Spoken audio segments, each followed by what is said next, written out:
کر لیتا ہے. اگر ہم نے بھیڑ جمع کر لی تو امین القادری کی حیثیت ایک ڈگڈگی بجانے والے مدارس سے زیادہ کی نہیں. اور اگر آپ نے اللہ کو راضی کر لیا تو فرشتے پیچھے رہ گئے, تم آگے بڑھ گئے. جو خدا کو راضی کر لے وہ انسان بعض فرشتوں سے افضل ہو جائے. یہ ہے اللہ کو راضی کرنے کا معاملہ. اور اللہ پاک ارشاد فرماتا ہے واللہ ورسولہ احق ان یرضوا, اللہ رسول اس بات کے زیادہ حقدار ہیں کہ ان کو راضی کیا جائے. اور فرمایا ورضوان من اللہ اکبر, اللہ کی رضا سب سے بڑی چیز ہے. تو میں عرض کر رہا تھا رشتوں کا وظیفہ تقوی اختیار کرنا. اللہ تمہیں ایسے گھر سے رشتہ بھیجے گا جہاں تمہارا گمان نہیں. لڑکوں سے بھی کہتا ہوں, لڑکیوں سے. ایک واقعہ مشہور ہے, شاید آپ نے ہمارے مقتدیوں سے بار بار سنا بھی ہوگا. فاروق اعظم کا دور, امیر المومنین, خلیفۃ المسلمین, رئیس المنافقین, امام المجاہدین, سیدنا فاروق اعظم رضی اللہ عنہ کا دور. فاروق اعظم لوگوں کی اصلاح کے لیے گلیوں میں گشت کیا کرتے تھے, گھوما کرتے تھے کہ کوئی غلط کام تو نہیں ہو رہا. ایسے میں فاروق اعظم نے آدھی رات کے وقت ایک گلی سے گزرتے وقت سنا ایک بوڑھی آواز کپکپاتی ہوئی آئی اور کہا بیٹی جلدی سے دودھ میں پانی ملا.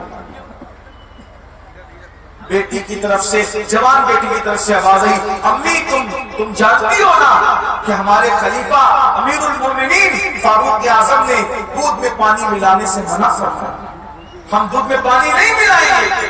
تو بڑھیا نے کہا کہ تیرا خلیفہ ابھی تو سو رہا ہوگا, وہ یا کیا دیکھے گا یہ منظر پانی ملاتے ہوئے. تو لڑکی نے کہا امی خلیفہ تو نہیں دیکھ رہا ہے مگر اللہ تو دیکھ رہا ہے.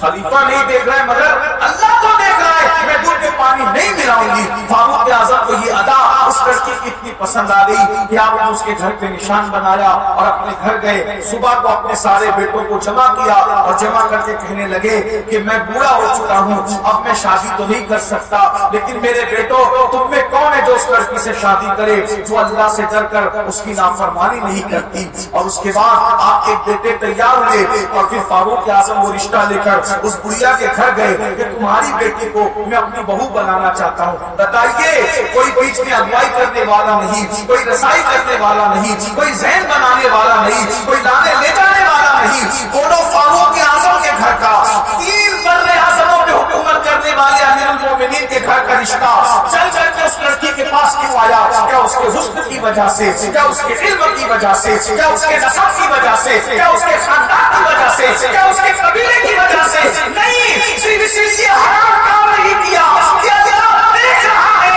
اللہ ہوا پر پھر وہ فاروق اعظم کی بہو بنی. صرف فاروق اعظم کی بہو نہیں بنی بلکہ اس کا جب نکاح فاروق اعظم کے بیٹے سے ہوا تو اللہ نے اس کو ایک نیک بیٹی عطا کی. اور وہ نیک بیٹی جب اس کی شادی ہوئی تو اسی سے حضرت عمر ابن عبدالعزیز پہلی صدی کا مجدد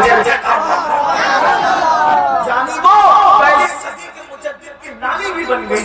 اس سے پتا چلا کہ تقوی کتنی بڑی چیز ہے. اللہ پاک ارشاد فرماتا ہے جو اللہ سے ڈر کے گناہ کو چھوڑ دیتا ہے, اللہ فرما رہا ہے اللہ سب کی بات پہ یقین کرنے والوں اللہ کی بات پہ یقین کر لو.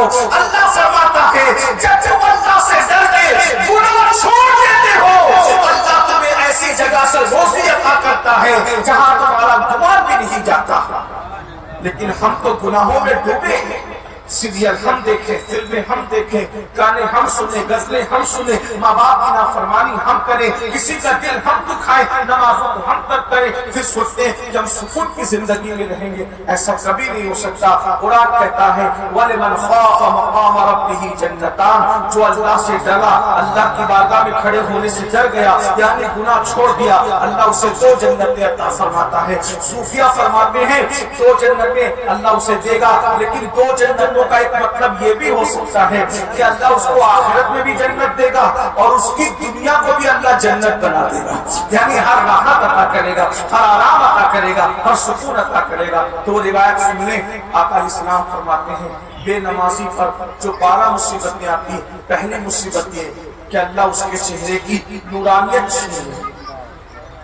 آج کاسمیٹک آئٹم بہت استعمال کرتے ہیں, خوبصورت بننے کے لیے, بیوٹی کے لیے. بیوٹی سب کو پسند ہے, سب اچھے دکھنا چاہتے ہیں. میرے بھائی مہنگے سے مہنگا کاسمیٹک آئٹم استعمال کر لیں, 2 گھنٹہ 4 گھنٹہ 6 گھنٹے سے زیادہ اس کا اثر نہیں رہے گا.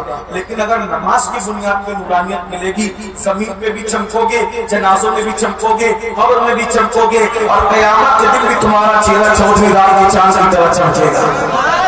نماز کو سمجھ کیا رہے ہیں؟ جس نماز سے اللہ ملتا ہے. قرآن کہتا ہے آیت نہیں پڑھوں گا کیونکہ یہ آیت سجدہ ہے, اگر آیت پڑھوں گا تو آپ پر سجدہ کرنا لازم ہوگا, اس لیے اس کا مفہوم پڑھتا ہوں. اللہ فرماتا ہے سجدہ کرو اور اللہ کے قریب ہو جاؤ.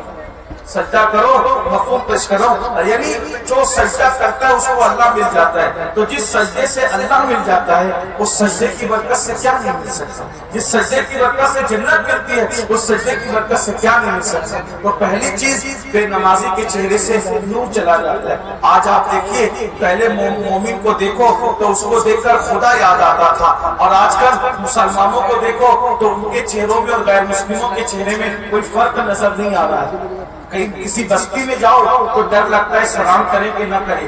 حالانکہ مسلمان کتنا ہی غیر گزرا ہوتا تھا, لیکن اس کے چہرے پر ایک رونق تھی, ایک رمق تھی, ایک خوشبو تھا, ایک چمک دمک تھی. نماز چھوڑی, رونق چلی گئی. نمبر 2, آقا علیہ السلام فرماتے ہیں کہ بے نمازی کی اللہ روزی کاٹ دیتا ہے, اس کو تنگدستی میں مبتلا کر دیتا ہے.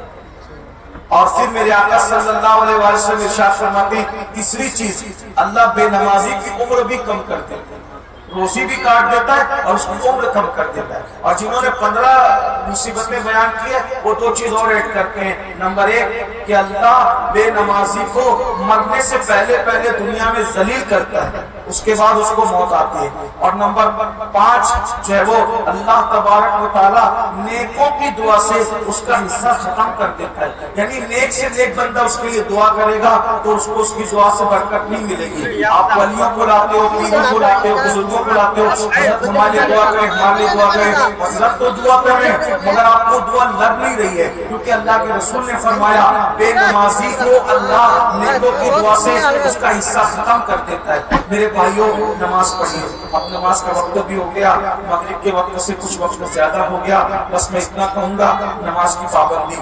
آپ مجھے بتائیں, میرے لیے نہیں, مفتی صاحب کی بلا کے لیے, اپنے اللہ کی رضا کے لیے اور اس کے رسول کو راضی کرنے کے لیے کتنے لوگ وعدہ کرتے ہیں آج سے میں نماز پڑھوں گا؟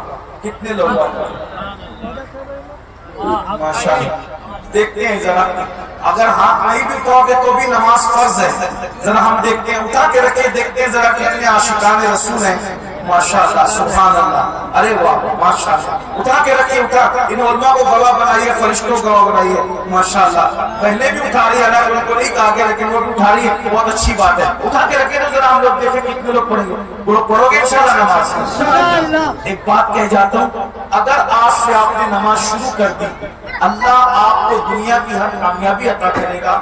اگر آپ ناکام رہے تو آپ ہم سے جو چاہے بدلہ کر لیں, لیکن اگر آپ نماز پڑھیں گے خلوص کے ساتھ انشاءاللہ آپ کے سارے کام بنیں گے. اللہ رسول کا وعدہ کبھی جھوٹا نہیں ہو سکتا, اللہ رسول کا وعدہ سچا ہے. نماز پڑھیے, نماز میں گر گڑائیے, اللہ آپ کو برکتیں عطا فرمائے گا.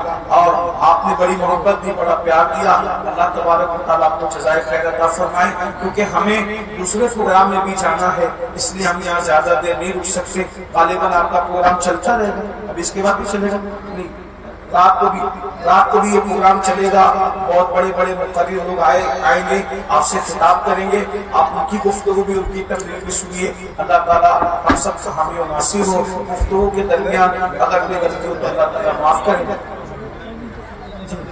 استغفر اللہ ربی من کل ذنب و اتوب الیہ.